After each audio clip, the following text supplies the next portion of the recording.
When deciding the best spot, here's just a few things to consider. Oftentimes, people will try to, again, fit these into where they want to put them. You don't want to put too big of a rain garden in because one consideration, you don't want to be too close to your foundation. You want to be at least 10 feet from your foundation so that you're not possibly causing leaking problems within your basement or structural problems on your foundation.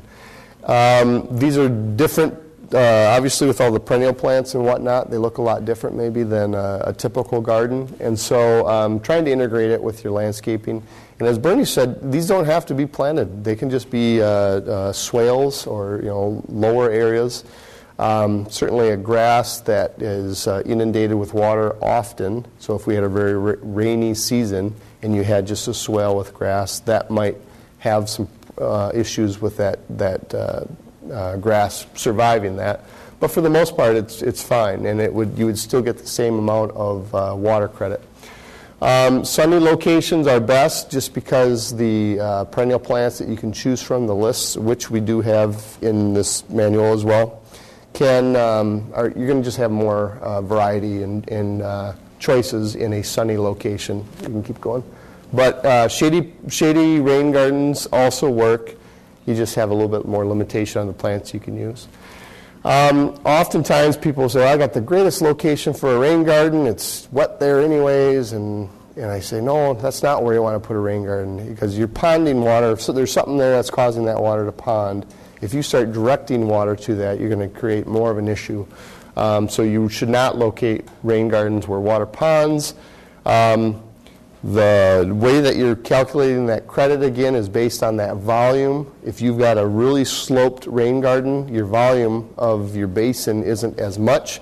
So the flatter that you have of a site, the better. And typically we say anything over about 12%, then you got to start looking at a series of rain gardens where it would be like steps or something like that. You can keep going. And you do not want to locate them over a septic system. That's not really an issue with City of La Crosse, but certainly with La Crosse County. The delay is fun to work with, isn't it? Regarding soil types, we're really fortunate in where we live in La Crosse that there's so much sand in this area. However, there is areas that have more silts, more clays and loams. So what you can really do is just pick it up and rub it between your hands. Obviously, if it feels gritty, there's probably a large component of sand. If it's smooth but yet not sticky, then it's more of a silt. And then if it's really sticky and you can make figurines and things out of it, then it's a clay. You could have your soil analyzed if you want. It's really not that necessary. Perk tests would certainly also be something that you could do. But again, you just basically get that feeling of that soil, and those numbers that we have in here have enough of fudge factors in them that'll allow for that. Some other steps to remember: size and location. What they show in here are these sort of kidney bean looking rain gardens. You don't have to stick with that. Certainly that has a certain place, but having it fit within your landscaping is also important.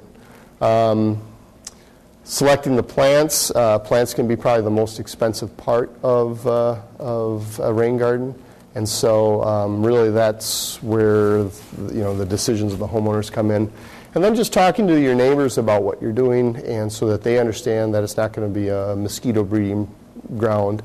Mosquitoes typically need between, I think it's 8 and 12 days of standing water to go through the breeding and the larva cycle. These will hold water for, as Bernie was saying, less than 24 hours. Maybe in the most extended case where you have a tight clay, up to 3 days, but still you're in a lower time than that window that mosquitoes need. And then call Digger's Hotline before you dig, because obviously we don't want any accidents or surprises. Okay, yeah, we can stop there. So why don't we maybe talk about the rain barrels, putting those in? Oh yeah, Randy Magno with the Washburn neighborhood was real instrumental in, one, getting these rain barrels to where people can purchase them. either manufactured or just plain. But he was also real instrumental in getting this residential credit policy enacted. He was real vocal saying residents need to have this ability. Again, in La Crosse County, I think there are 6 stormwater utilities. None of them have residential credit policies except La Crosse. And I think even in the state of Wisconsin, only La Crosse and maybe Madison have a residential credit policy. So Randy put together this slideshow, and obviously the first thing you need when you have a rain barrel is you got to have a gutter. So he's got a location here for where he's going to put his rain barrel. You need to make sure that there's at least 200 square feet of drainage area coming to your gutter that you're draining into a rain barrel. Otherwise, that rain barrel is not going to fill up fast enough. The elbow, obviously, you want to remove that and any attachments. You want to make sure that you have support blocks or stands. The benefit of having that is you want to have this raised up in the air so that you can access your drain, and you can either have a hose or put a bucket under there or something. By lifting this up in the air, you're not going to create enough pressure to sprinkle your lawn or to use a hose or anything like that. It's still going to just sort of trickle out, but you want it high enough that you can get something under it.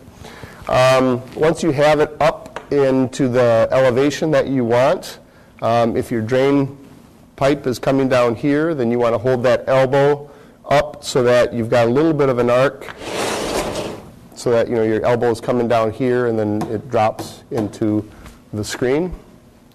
You can cut then with a hacksaw or some sort of a saw, cut the downspout off, and then you attach that little spigot pipe, whatever, the elbow, with a little screw. They typically have little set screws, self-tapping screws. And then you place your barrel on the supports. You want to, again, make sure that the top screen area is receiving it from the elbow or from the downspout. Okay. So if your house is right here, or you don't want your rain barrel so close to your house because whatever, you got stuff around, or you just don't want it that close, you can just have an extension. So if you have your elbow here, you could just have an extension, and you can put the rain barrel really as far away as long as that extension is able to support itself and stay in the air. We used to have these to where the gutter was actually attached into the rain barrel. The problem with that, though, I think, is that if you jostle this, or if you're mowing and you happen to hit it, then you kind of monkey with that gutter system. Plus, that gutter system has the ability to possibly, in a really heavy storm, start to fill up a little bit. I think what his point here is simply that getting a good placement so that you're receiving all that water and it's not just splashing on the top somewhere. You can do that with the other elbows. Next. And that's it. Once you have your rain barrel in place, then really all you're looking for is the rain. And as Bernie said, you've got your preventives. This is your overflow protection. Having the screen up on top keeps debris out, keeps mosquito larvae out.